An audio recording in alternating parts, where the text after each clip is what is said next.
Welcome to the first Global Research Network seminar, Planning an Awesome Academic Career. So my name is Yuriko Otomo, and I run the consultancy Write Like a Samurai, which hosts the GRN.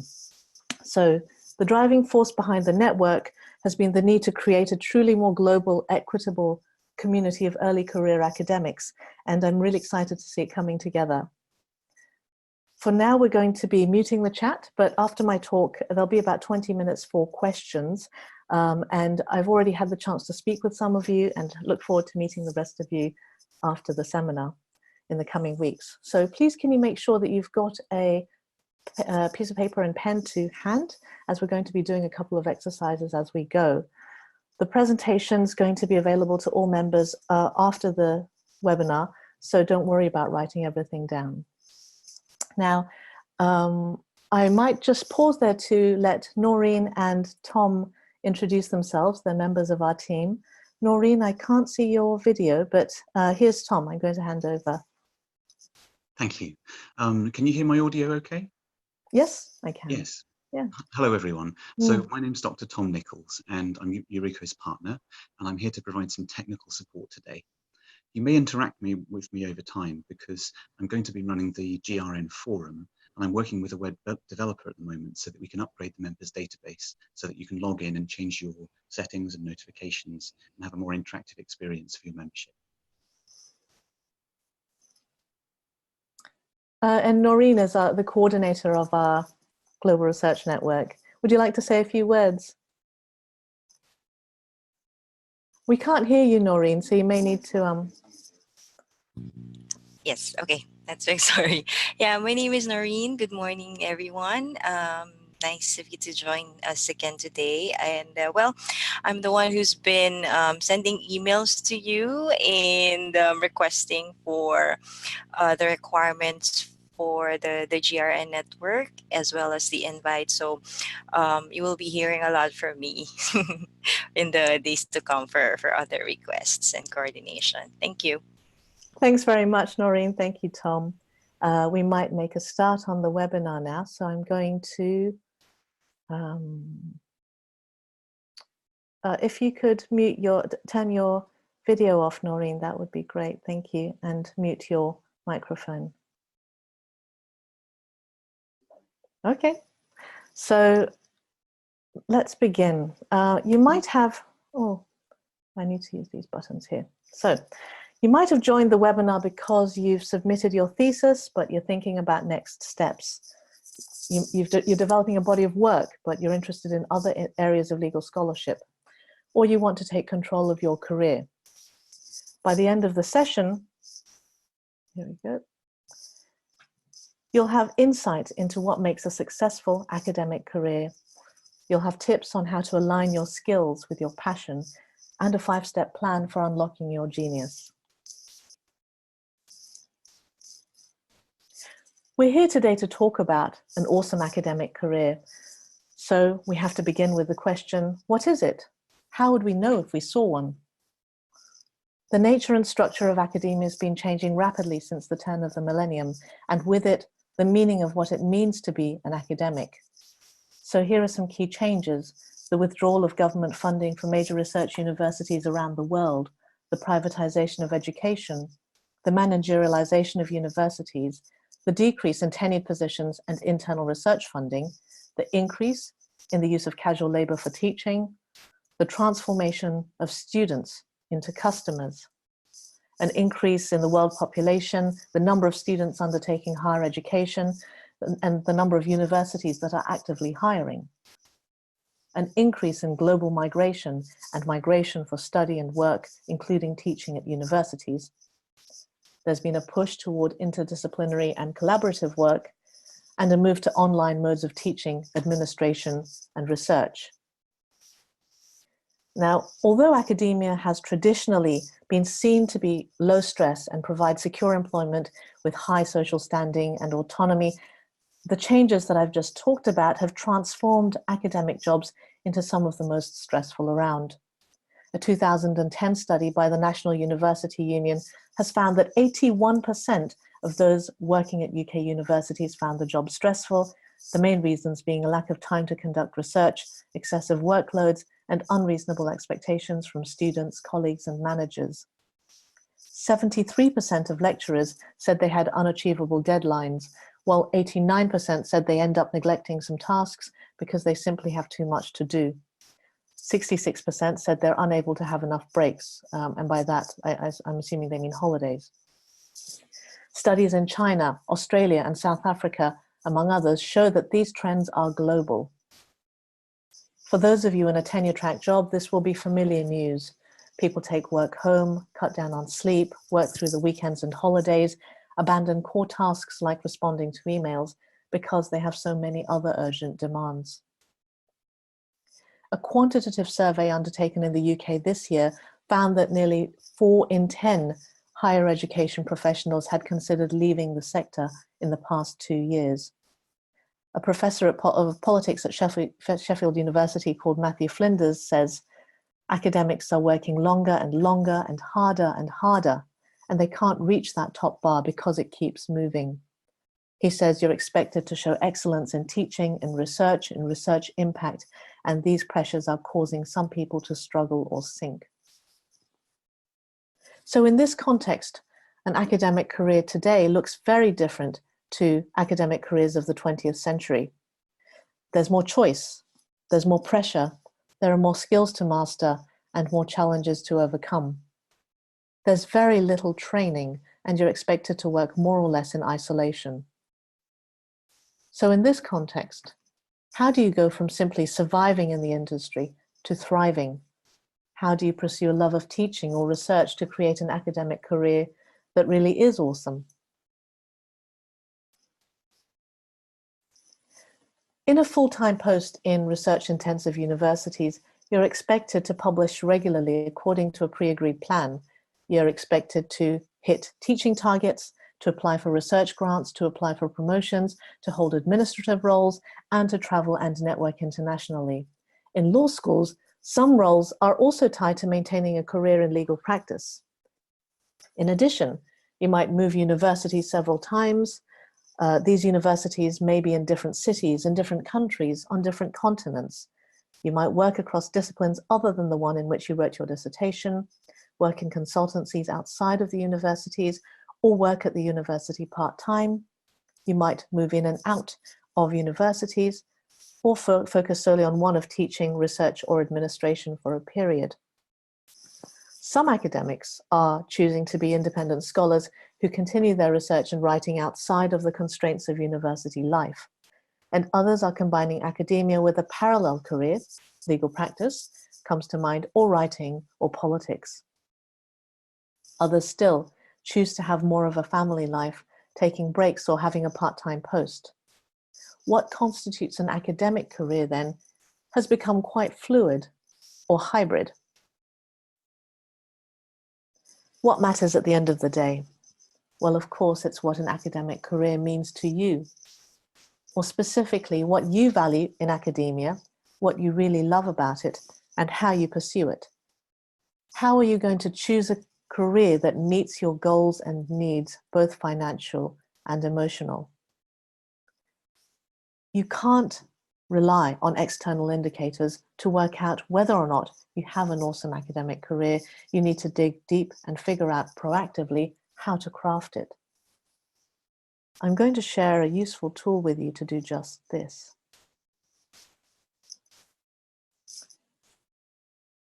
So let's start with service. The secret to living well and working well is to focus on service to others. What do you most want to give to others? Who do you most want to help? Who do you care about? How do you want to help them?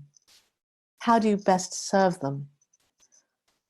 The community you serve doesn't have to be in a single location, and it doesn't even have to be human. Many scholars now are devoting their careers to animal and environmental protection. I hope you're taking some notes and writing down your thoughts as we go in response to these questions. Now, As you jot down some keywords, keep in mind that your answers don't have to have anything to do with what you're trained in, or your doctoral thesis, or your current job if you have one. It's really important to take stock like this and check in with yourself, because it's so easy to lose sight of the triangle, your inner life, when there are constant external pulls on our time and attention.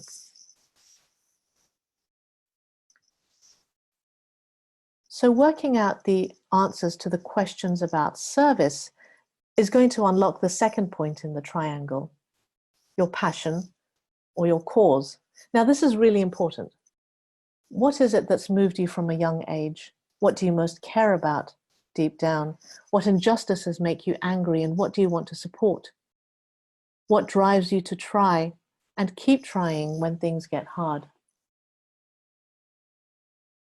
Once again, it doesn't matter if what you're writing down diverges from the work you're currently doing. What matters is the passion and the cause, or the causes, that you've held on to your entire life, despite the external push and pull factors. Pressure from school or parents, a push to specialize in a narrow field of study early on, the need to earn money rather than pursuing your interests, and so on. It doesn't matter whether your passion is sort of serious, like human rights, or fun, like music or sport or fiction writing. What matters is that you identify your core drive to serve others and your passions that fuel that drive.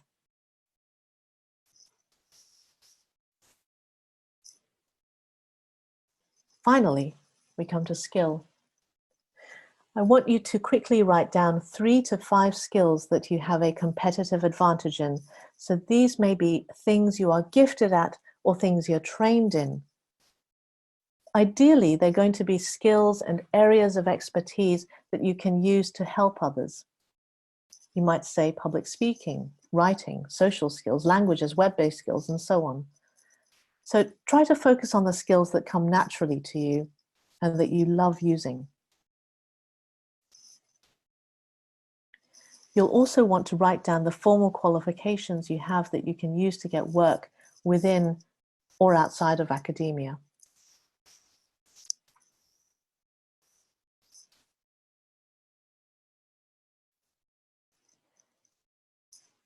How do we use the triangle? Now, first, take the community you want to serve. If you don't already work on something that's going to make a direct and tangible difference to help them, you're going to change that. It could be by starting small, by taking on a research project on the side, for example. But this is essential to your inner samurai, the warrior ethos of serving your people. And if you can start to think about proactively ways in which you can serve by using this particular skills that you have, you're starting to create an energy that wasn't there before. Next, take your passions and your causes. We want to align these with the community that you will serve. You can, of course, think laterally about ways to use your skills to deliver your passion to serve your community. As we're talking primarily about an academic career, this means one or more of the following. You're going to be serving your community through your research and publishing and talking about your research. You're going to be finding synergies with colleagues in your own and in other disciplines to help solve problems affecting your community. You're going to be using your skills and work to help organizations that serve your community, and probably develop courses so as to teach your community or to educate others about your community. And you do want to serve your community and pursue your passion by using your skills. The way to work out which skills to focus on most productively is to use those in which you have a competitive advantage that you also enjoy. So here's one way to think about it. The writer Guy Hendricks describes 4 zones of work. There's the zone of incompetence. This is where you have to do something you're bad at or don't understand. There's the zone of competence, where you're doing something well that other people can also do well. Then down below, you've got the zone of excellence, where you're doing something you're more skilled at than others. And finally, the zone of genius, where you're doing something you naturally excel at, and that's unique. I think the key to an awesome career, a career that is deeply fulfilling and productive, places you in your zone of excellence and genius while also serving your cause and your community. The difficulty with academic jobs today is that they usually require you to work across all 4 zones, spending significant time in the top 2 without allowing you to prioritize your bottom 2. University administrations care little about whether you're serving the community you care most about and whether you're being true to your passions and causes. The answer then is that you have to take responsibility for this yourself and work out strategies that universities are not offering to pursue a career that will be deeply satisfying. Now I want you to take a fresh piece of paper. We're going to do a visioning exercise, and this is doable for anyone, whether you're a detail-oriented person or a big picture person. Close your eyes. Breathe in deeply through the nose and out through your mouth. In and out. Now think of a single event, the happiest moment of your life. It can be a moment from your childhood or a recent event, but it's an intense, deeply remembered moment. How did it make you feel?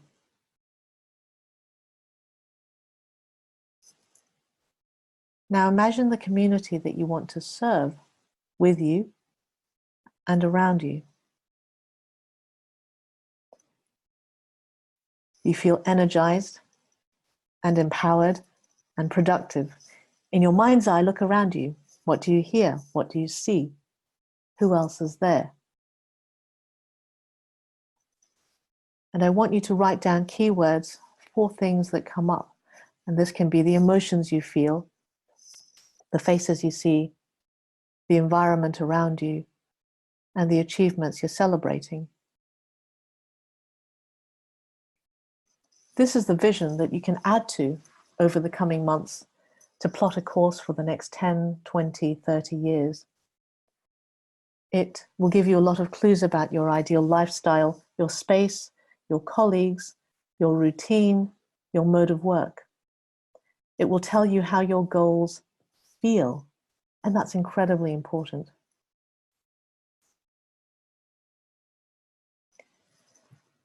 So now that we've mapped out the triangle and have a clear idea of your skills, passion, and service, together with your vision, with that, we can create a career portfolio and a career path that's going to energize your work. You can think of a career portfolio as highlights of your work in your career. So there are going to be things that you've been proud of achieving so far, and there'll be others that you can project as future achievements. This might be publishing books, articles, and papers with specific publishers. It might be collaborating on projects or teaching courses, establishing research centers, affecting policy change, helping individuals, and so on. What I want you to do now is write down 3 future achievements that you want in your career portfolio.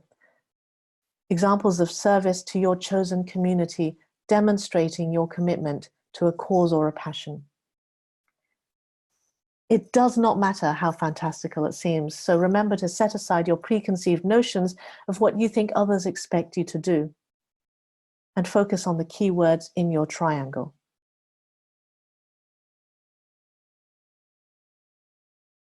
You can think of a career path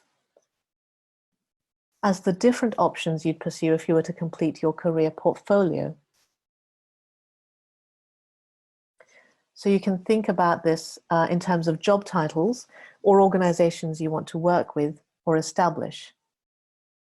and I want you to write down 3 key job titles or organizations that you're going to come across in your future career path. And again, be as bold and as ambitious as you want. No one's watching you. No one's judging what you write. I'm going to give you a couple of minutes to do that. So 3 future achievements and 3 job titles or organizations.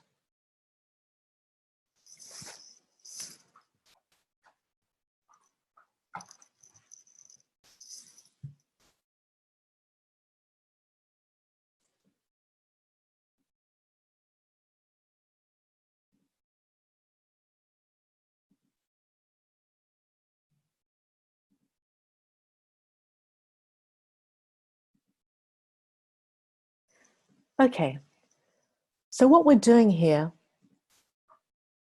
is a kind of anchoring. I'm just going to give you another minute. So what we're doing here is a kind of anchoring. So this is creating clear destinations into your future to make you conscious of the career you want and to nudge you to make the decisions that you need.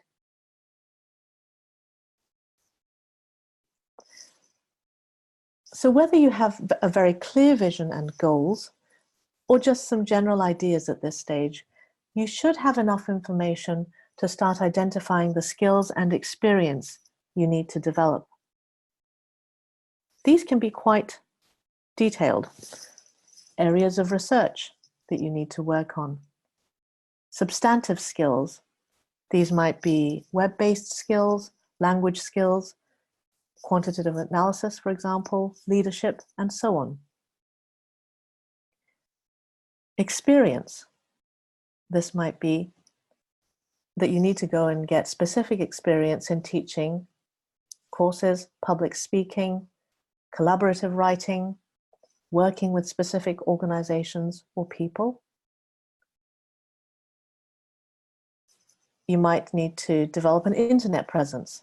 We're going to have a different webinar on web presence and personal branding later on, if you're interested. And you might need to develop your networks. So these are with specific groups of people who will help you to achieve your goals, keeping in mind the whole time the triangle and your vision. If you're at a university now, they often provide training on the above topics for free. Alternatively, you might seek a mentor, or even in addition, you might seek a mentor. And if you're a member of the GRN, you can do this through the think tank or by asking a colleague for help through your networks or at the GRN.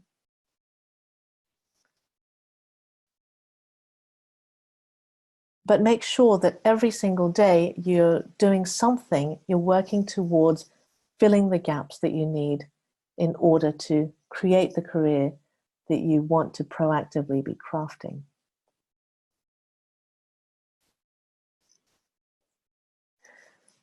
So here is your 5-step plan.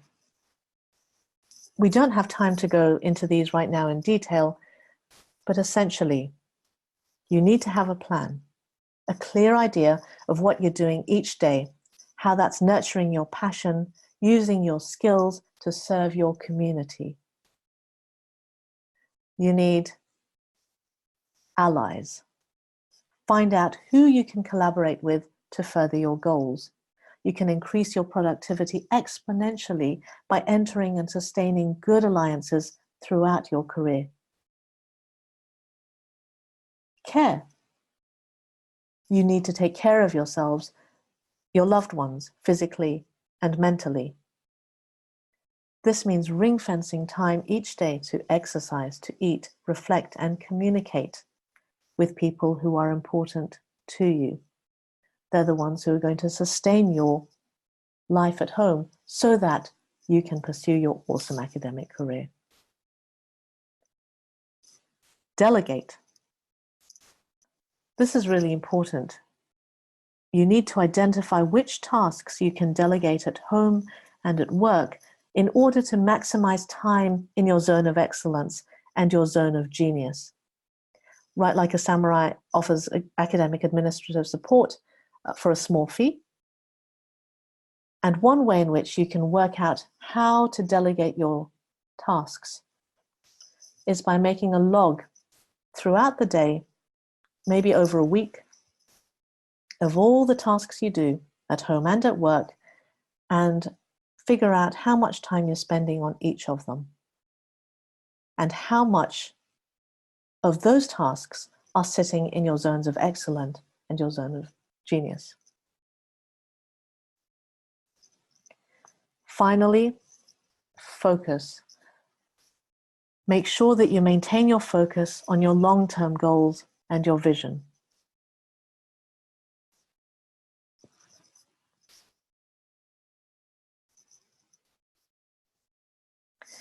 So in summary, we've examined what makes a successful academic career. We've identified your passion, your skills, and your service.